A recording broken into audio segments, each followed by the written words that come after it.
Hey, how's it going, guys? It's Nate here. And in the vast, historically rich and frozen land that is Skyrim, there's a lot going on. A civil war, a dragon invasion, a Forsworn uprising, a vampire insurrection. You get the idea. However, amidst all this chaos, many things are left unexplained. And I'm not talking, oh, who ate the last sweet roll type of mysteries. No, there's some real spooky scenes you can stumble upon in Skyrim that demand an explanation.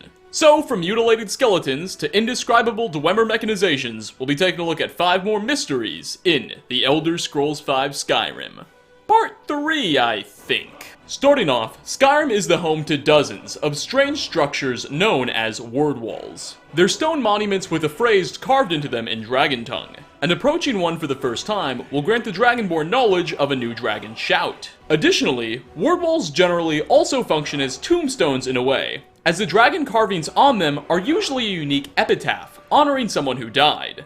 This is part of the reason why word walls are so often found in Nordic tombs. People are buried there. Well, this is why so many find it so strange that there's actually a word wall hidden in Sovngarde. Just a little ways behind the Hall of Valor, towards the center of the valley, lying on a difficult-to-scale hill, the player can discover what remains of what was obviously once a word wall. Uniquely, however, this one in particular has no dragon tongue inscription, nor will it teach you a new shout. It just sort of sits there.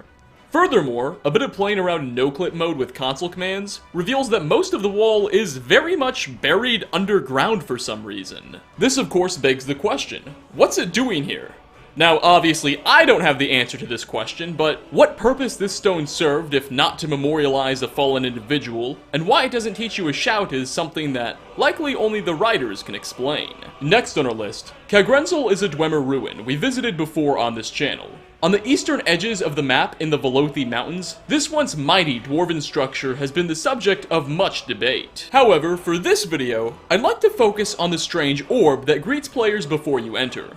For those of you who don't know, shortly after walking through the doors of Kagrenzel, you'll find yourself in a room with an odd glowing yellow orb sitting on a pillar in its center. All around it are the bodies of fallen bandits. Approaching the orb and pressing the interact button will result in the cage immediately falling upon the player, and the orb itself will then fly up and begin to circle the cage, almost as if it's inspecting you. After doing this for a bit, the orb will suddenly stop, and you'll be dropped hundreds of feet into the next portion of the dungeon, so you could continue on in your quest. This obviously immediately leaves us asking, what is this orb? And more specifically, why did it let you pass? As mentioned, when you first enter the room, you'll find the bodies of some clearly not so lucky bandits nearby the orb. And something had to kill them. The prevailing and most plausible theory is that when you interacted with the orb, it first decided to scan you and chose to let you pass. Perhaps when the bandits did the same, the orb judged them differently and decided that they weren't worthy and murdered them to death in some form or fashion. But if that's the case, why did it choose to let you pass and not these bandits? Did it possibly somehow detect something special about you? Did it know you were Dragonborn and no mere mortal? Considering these are in fact dead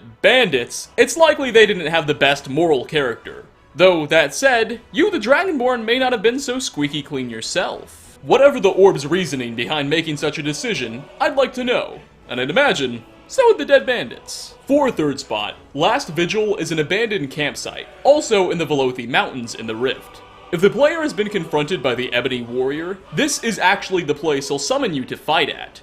Oddly enough, Last Vigil wasn't given a map location until the release of the Dawnguard DLC, which is rather odd because nothing else changed about the area, nor was the location used in any of the DLC's quests. However, regardless, Last Vigil is home to no ordinary abandoned campsite, as if that's a thing, as something horribly evidently transpired here long before you arrived.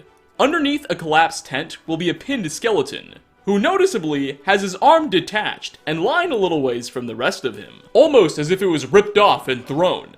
Just a little ways downhill will be 2 more skeletons, these 2 sort of jumbled together, with an intact pair of boots, as well as a copy of the Destruction Magic skillbook, The Art of War Magic, laying amongst the bones. What strange events led up to this scene are anyone's guess. There's no blood nor signs of a struggle, so an animal attack or bandit raid seems pretty unlikely, especially considering what a remote area this is all in.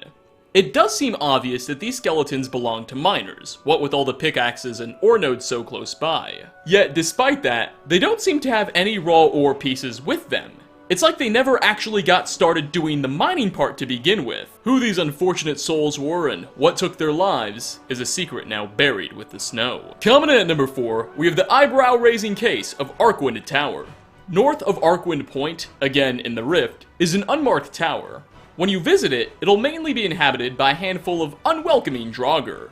However, it's what's at the top of the structure that we're interested in today, as at the tower's roof, on a small protrusion, lies another skeleton, just a few measly steps away from a copy of the book Withershins lying on a pillar overlooking the snowy mountains. Withershins is a rather interesting choice for a book, as it deals with moving between dimensions and portals. Considering it was put literally on a pedestal next to a skeleton, it seems like it was the focus of perhaps some type of spiritual ritual or sermon. The skeleton could perhaps belong to the person who was reading from this book. Perhaps they were trying to summon something from a foreign dimension, and, well, it didn't go their way. All the Draugr around makes me want to believe necromancy played a factor, but Withershins doesn't really deal with that. So who our unlucky friend is and what they were trying to summon is anyone's guess.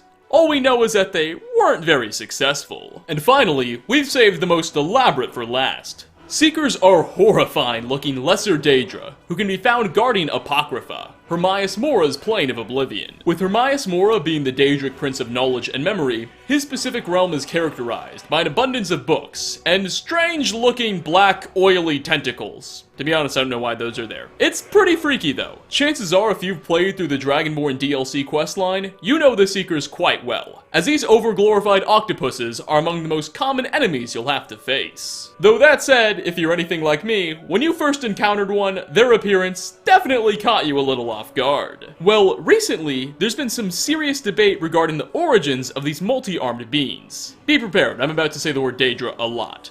You see, the book Spirit of the Daedra, which was literally written by a Daedra, establishes that lesser Daedra, which is basically any Daedra that's not a god or prince, i.e. the Seekers and Dremora, were created by those Daedric princes to serve them, and then had their physical appearances shaped and evolved by the conditions around them in whichever realm they were placed in. So, case closed. The Seekers were simply spawned into Apocrypha by Hermaeus Mora, and then grew into their weird form. Right? Well, that may not be so, because in the Elder Scrolls Online, which takes place many eras before the events of Skyrim, there's actually a quest in which the player deals a little bit with mortal followers of Hermaeus Mora, who are referred to as Seekers, mainly because they're searching for, or seeking, more knowledge, which of course is what Hermaeus Mora is the Daedric Lord for.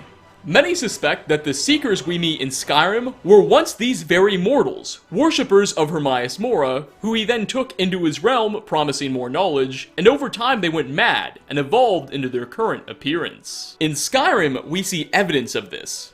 There's a book called Doors to Oblivion, which tells the tale of a powerful mage and scholar by the name of Morion Xenos, who journeyed to Apocrypha and eventually went missing. The book is written by and told from the perspective of one of his apprentices, who claims to have occasionally been able to communicate with Morion even after he went to Apocrypha, thanks to some weird conjuration magic stuff. But as Morion was in Apocrypha, every time he reached out to talk with his apprentice through this conjuration magic stuff, Morion would become less and less coherent and more difficult to understand. Before eventually, Morion just stopped communicating with his apprentice. He no longer reached out. Morion Xenos never returned to the mortal world, and many suspect he himself became one of those Seekers. Heck, there's a chance when you were in Apocrypha, you may have even faced off against him for yourself. Now, admittedly, this is all more of a theory rather than a mystery. A well-substantiated theory, but a theory nonetheless.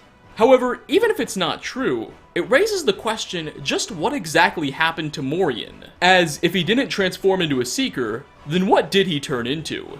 Did he die? Was he swallowed by the black, oily seas of Apocrypha? Perhaps he went mad and is still aimlessly wandering throughout the dimension. No matter what, something very fishy is going on in Apocrypha. But on that note of happiness and closure, we're going to wrap up. 5 more mysteries in The Elder Scrolls V Skyrim. Which of the spots on this list did you find the most unsettling? Do you have any potential explanations for some of what we showed off? Leave a comment down below. As always, like ratings are very much appreciated. Thanks for stopping by, everyone, and I hope to catch you all in my next video. Peace out, everybody.